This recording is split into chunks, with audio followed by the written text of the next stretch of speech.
it's like exactly the same as when you train. It's not easy. It's painful, but you're looking at it's making me stronger so that I can be faster. I can be a lot more agile. So look at your business. Look at this time that you've been given, and how can you use it positively so that when you are out there after the lockdown, you're a lot more faster. You're a lot more. You can adapt to the new opportunities. There will be businesses that will be disrupted to the extent that they have to change completely. Maybe this is the time to think about how can you change and still remain relevant for the market. If you just tuned in, we are very excited to speak to Saray Khumalo tonight. She's live with us on Momentum Shift. Hi, I'm Elana. Thank you so much for clicking. And Mpumi, yes, thank you for staying positive. I love your comments as they're coming through. Everyone highlighting the most important thing, that to give up is not an option. We're not going to give up. And the one thing is we're going to stay positive. I want to know, so as someone who climbs mountains and who just does, I mean, when I met you, I remember checking out your calves. Okay. Oh my God. You have the most beautiful calves that I've ever seen in my life. Okay? So, thank you. But apart from your calves and climbing mountains, have you learned anything about yourself during lockdown that you didn't know about yourself? During the lockdown, I think I haven't been spending as much time as I would love with the kids. I'm learning more about them and how they've really changed. I'm also learning that, I can be patient with them. They have personalities that I'm like discovering. I'm really equating the lockdown to some of the setbacks that I've had through climbing. And I suppose it's fair for me to say it's much easier because I kind of say I'm not giving up on the dream. The lockdown has not shut down our dreams. It's given us time to reset and get our dreams even faster and in style, and if we all think like that, tomorrow is going to be better. We're going to go out of lockdown, if it's not extended tonight, we're in a junk state. How are we going to collectively work together the same way we've worked together during the lockdown to make sure that South Africa is amazing, and I think it's each and everyone's responsibility to do their best and to make sure that they reset properly, they focus, and they think about post-COVID, post the lockdown. So, yeah. People are quoting what you've said earlier, that lockdown has not shut down my dreams. And no, yes, absolutely not. It has not. It's just given me time to reflect and prepare even better and actually achieve them with a bang. And that's what we're going to do as a nation, as a people. I'm so proud when I read about how well we're dealing with this as a nation compared to other nations that the world looks up to. So we're doing well. We should pat ourselves in the back. Yeah. Yeah. I have to ask this because I have family that's abroad. And I have family that are not in South Africa at the moment. And so are people who's tuning in tonight. Being born in Zambia and being South African, do you have anyone else that is out of the country that you are worried about? Yes, so I have two sisters that are in the UK, both are nurses.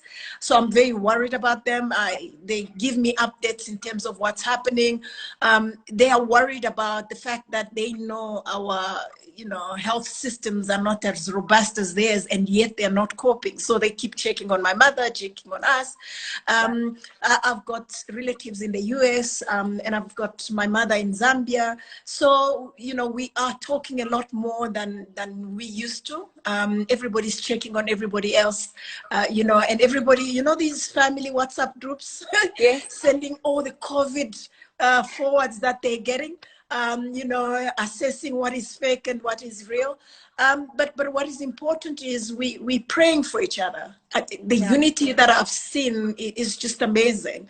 I've seen friends that have not talked about God ever since I've known them, actually saying only God can look after us. So it's very humbling, especially to know that there's a lot more belief in us than we admit when times are good. And we'll be fine. If you just tuned in, hi, I'm Elana. I'm taking over Momentum's Instagram feed, I was like, hey man, who can I call up for the next few weeks? This is Momentum Shift. So I've got Saray Khumalo.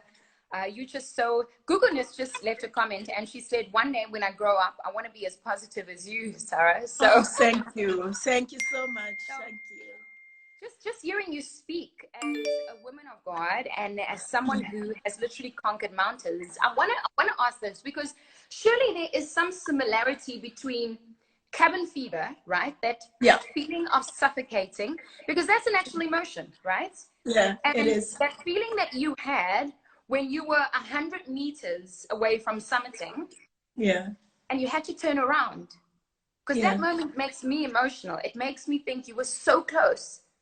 Tell me how that made you feel, because imagine that is we are now at our 100 meters, okay? We almost there. Almost there. And we might have to turn around tonight and go, okay, maybe a few more days when the president speaks. What do you want to say to everyone right now? How do you bounce back? How do you become resilient after you've gone so far? I mean, not even 5,000 people have finished climbing Everest, and you one of them. You're the first Black South African to have done it. How do you bounce back after you were so close and you have to turn around? They say so close and yet so far. The actual terminology that they use in climbing is called summit fever. A lot of the climbers die because of summit fever. I can see it. I want to go up. I'll go at all costs. But you get up there and you realize you actually can't come back down because your oxygen is finished. You're too exhausted. So you have to make a mature decision to say, the summit is halfway. If I summit and not come back, it's not a summit.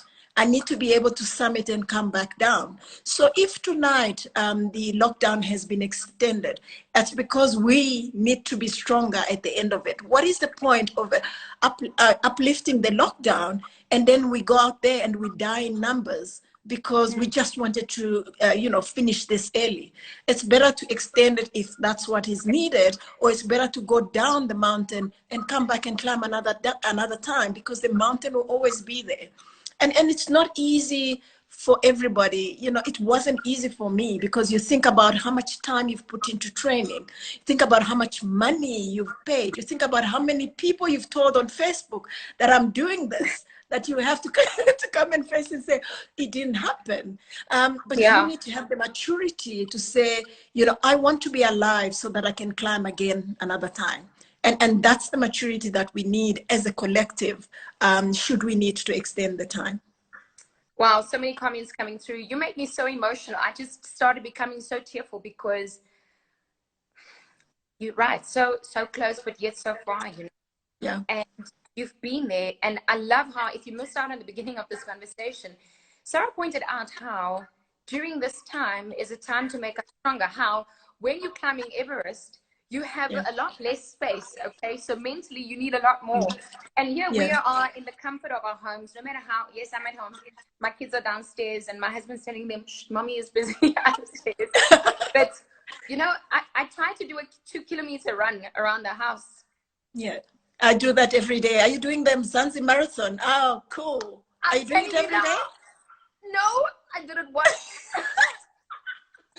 I just finished mine this afternoon. Yesterday, I almost missed it.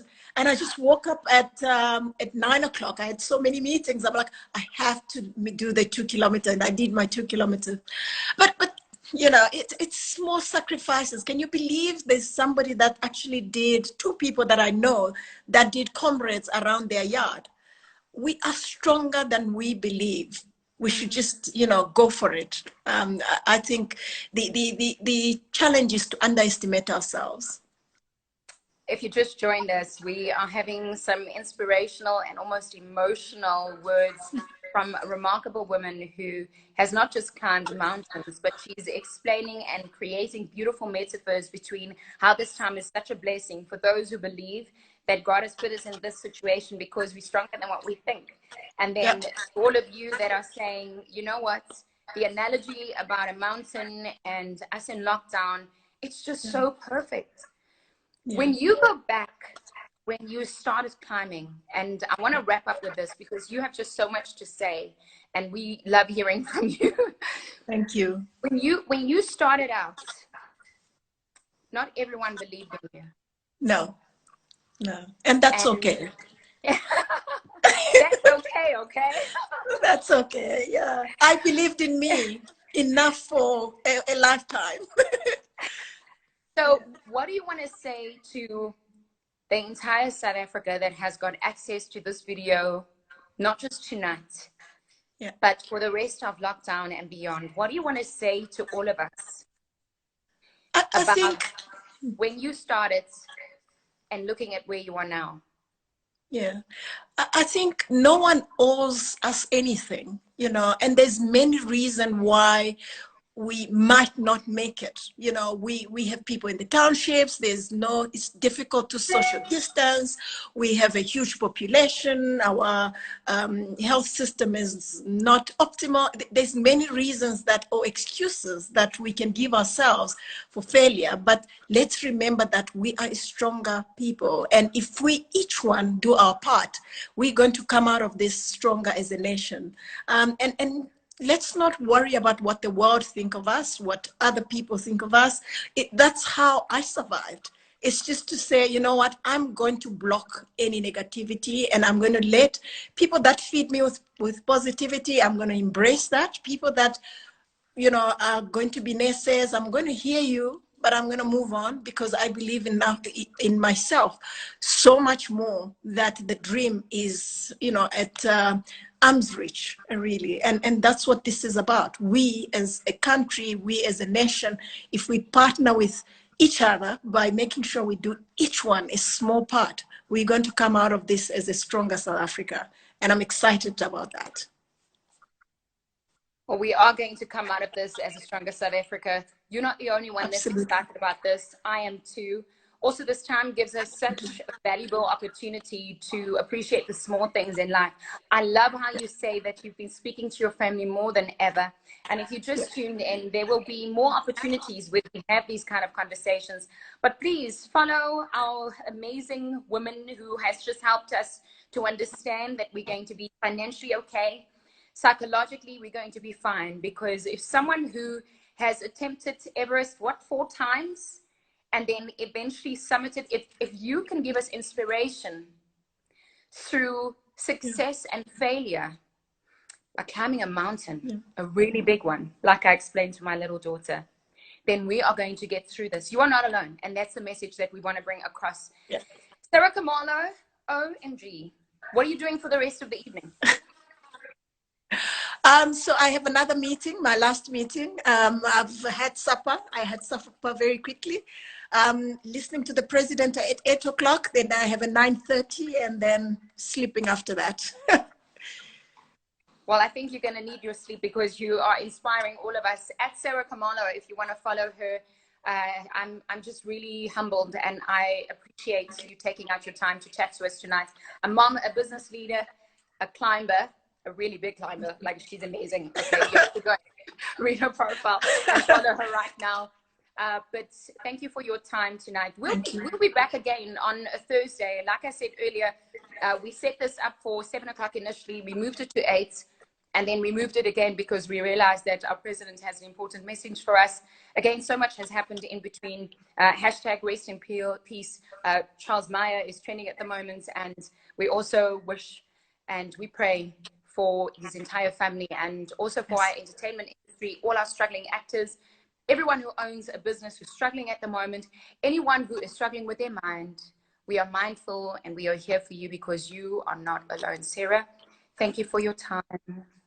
Thank you for having me, and have a good evening. You too. I feel like talking 20 more minutes to you, but we have to go. Thanks, Take care. Have a good night. Bye, everybody. Bye.